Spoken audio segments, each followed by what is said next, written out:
नमो भगवती वासुदेवाय नमः। जय श्री हरि। प्रिय श्रोताओं, आप सभी को मोक्षदा एकादशी और गीता जयंती की हार्दिक शुभकामनाएं। आज सुनेंगे मोक्षदा एकादशी संपूर्ण व्रत कथा और इसके महत्व के बारे में जानेंगे। तो प्रेम से बोलिए लक्ष्मी नारायण की जय। जय श्री हरि। हर साल मार्गशीर्ष मास के शुक्ल पक्ष की एकादशी तिथि को मोक्षदा एकादशी का व्रत रखा जाता है।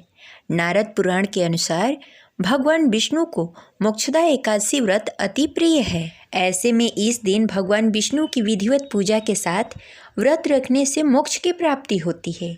इसके साथ ही जीवन के समस्त कष्ट दूर हो जाते हैं, साथ साथ सुख समृद्धि भी प्राप्ति होती है। मोक्षदा एकादशी का व्रत रखने से, विधिवत भगवान विष्णु की पूजा आराधना करने से आपके पूर्वजों को भी मोक्ष प्राप्त हो सकता है। इस दिन श्री हरि विष्णु की विधिवत पूजा करने के साथ साथ व्रत कथा का भी पाठ अवश्य करना चाहिए। और इस दिन गीता जयंती भी मनाई जाती है, तो इसके लिए श्रीमद् भागवत गीता का पाठ अवश्य करना चाहिए। पौराणिक मान्यता है कि मोक्षदा एकादशी पर गीता का ज्ञान देने और अर्जित करने से मनुष्य को मोक्ष की प्राप्ति होती है। मोक्षदा एकादशी को बहुत ही विशेष माना जाता है, क्योंकि इसी दिन भगवान विष्णु के अवतार श्री कृष्ण ने कुरुक्षेत्र की रणभूमि पर अर्जुन को गीता का ज्ञान दिया था और कौरव और पांडव के बीच अन्य युद्ध लड़ा गया था। जब अर्जुन ने युद्ध भूमि पर अपने सगी संबंधियों को देखा तो उनका साहस जवाब दे गया और उन्होंने अपना शस्त्र त्याग दिया। तब भगवान श्री कृष्ण ने अर्जुन को इस अवस्था में देखा तो उन्होंने गीता का ज्ञान अर्जुन को दिया था। उसके बाद अर्जुन को कर्म का ज्ञान हुआ तो उन्होंने युद्ध में भाग लिया। मोक्षदा एकादशी पर व्रत और विधि विधान से गीता का पाठ आयोजन करने से मोक्ष की प्राप्ति होती है। तो चलिए मोक्षदा एकादशी के शुभ अवसर पर पूरी श्रद्धा और भक्ति के साथ जगत के पालनहार श्री हरि विष्णु और माता लक्ष्मी के चरणों में नमन करते हुए सुनते हैं मोक्षदा एकादशी संपूर्ण व्रत कथा। तो प्रेम से बोलिए लक्ष्मी नारायण की जय। जय श्री हरि। कथा शुरू करने से पहले इस वीडियो को लाइक कर दीजिए और कमेंट बॉक्स में लिखिए हरे कृष्ण। एक बार महाराज युधिष्ठिर ने कहा, हे भगवान, आप तीनों लोकों के स्वामी हैं, सबको सुख देने वाले, जगत के पालनहार, जगतपति हैं। मैं आपको नमस्कार करता हूँ। हे देव, आप सबके हितैषी हैं, अतः मेरे संशय को दूर कर मुझे बताएं कि मार्गशीर्ष मास की एकादशी का क्या नाम है। इस एकादशी में कौन सी देव की पूजा की जाती है तथा इसकी क्या विधि है, कृपया करके मुझे बताएं। भक्त वत्सल भगवान श्री कृष्ण कहने लगे कि हे धर्मराज, तुमने बड़ा ही उत्तम प्रश्न किया है। इसको सुनने से तुम्हारा यश संसार में फैलेगा। मार्गशीर्ष मास के शुक्ल पक्ष में पड़ने वाली इस एकादशी को मोक्षदा एकादशी कहते हैं।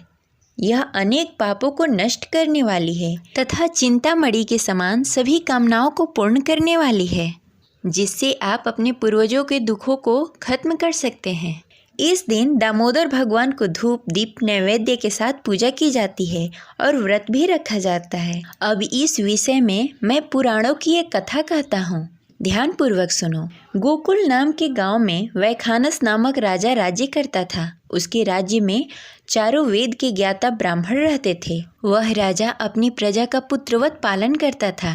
एक बार राजा ने रात्रि में एक स्वप्न देखा कि उसके पिताजी नरक में हैं।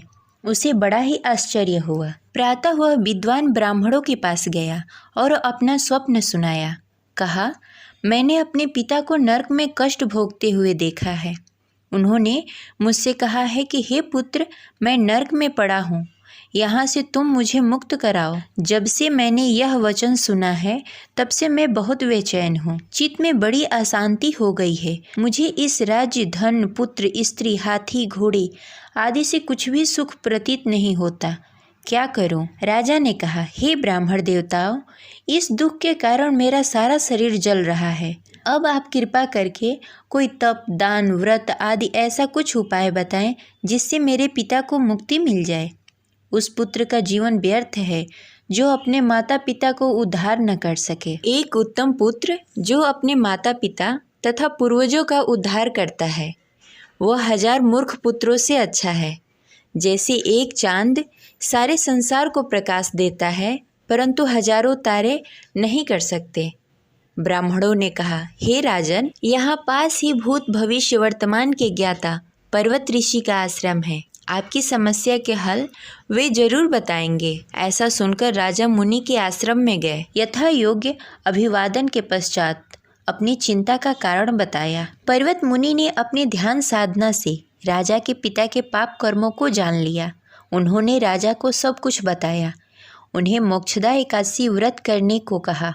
मुनि बोले, हे राजन, आप मार्गशीर्ष मास की एकादशी का उपवास करें और उस उपवास के पुण्य को अपने पिता को संकल्प करके दे दें। इसके प्रभाव से आपके पिता का अवश्य ही मुक्ति हो जाएगा। मुनि की ये वचन सुनकर राजन महल में आए और मुनि के कहे अनुसार कुटुंब सहित मोक्षदा एकादशी का व्रत किया। इसके उपवास के पुण्य अपने पिता को अर्पित कर दिया। इसके प्रभाव से उनके पिता को मुक्ति मिल गई और वो स्वर्ग में जाते हुए अपने पुत्र से कहने लगे, हे पुत्र, तेरा कल्याण हो। यह कहकर स्वर्ग चले गए। मार्गशीर्ष मास की शुक्ल पक्ष की मोक्षदा एकादशी का जो भी व्रत करते हैं, उनके समस्त पाप नष्ट हो जाते हैं। इस व्रत से बढ़कर मोक्ष देने वाली और कोई व्रत नहीं होती। इस कथा को पढ़ने तथा सुनने वाले वाजपेयी यज्ञ का फल प्राप्त करते हैं। यह व्रत मोक्ष देने वाला तथा चिंतामणि के समान सब कामनाएं पूर्ण करने वाला है। इस प्रकार यह कथा संपन्न हुई। तो प्रेम से बोलिए लक्ष्मी नारायण की जय। जय श्री हरि। अब चलिए सुनते हैं भगवान विष्णु की आरती। ओम जय जगदीश हरि, स्वामी जय जगदीश हरे।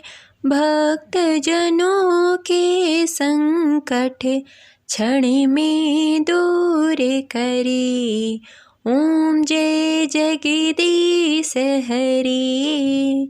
जो ध्यावे फल पावे, दुख विनसे मन का। सुख संपत्ति घर आवे, कष्ट मिटे तन का। ओम जय जगदीश हरे। मात पिता तुम मेरे, शरण गहूँ मैं किसकी। तुम बिना और न दूजा, आस करूं जिसकी। ओम जय जगदीश हरे। तुम पूर्ण परमात्मा, तुम अंतर्यामी। परम ब्रह्म परमेश्वर, तुम सबके स्वामी। ओम जय जगदीश हरे। तुम करुणा के सागर, तुम पालन करता। मैं मूर्ख खल कामी, कृपा करो भरता। ओम जय जगदीश हरे। तुम हो एक अगोचर, सबके प्राणपति।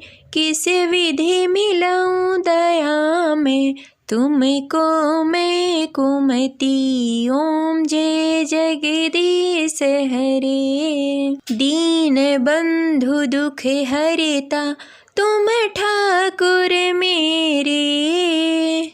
अपने हाथ उठाओ, द्वार पड़ा तेरे। ओम जय जगदीश हरे। विषय विकार मिटाओ, पाप हरो देवा। श्रद्धा भक्ति बढ़ाओ, संतन की सेवा। ओम जय जगदीश हरे। स्वामी जय जगदीश हरे।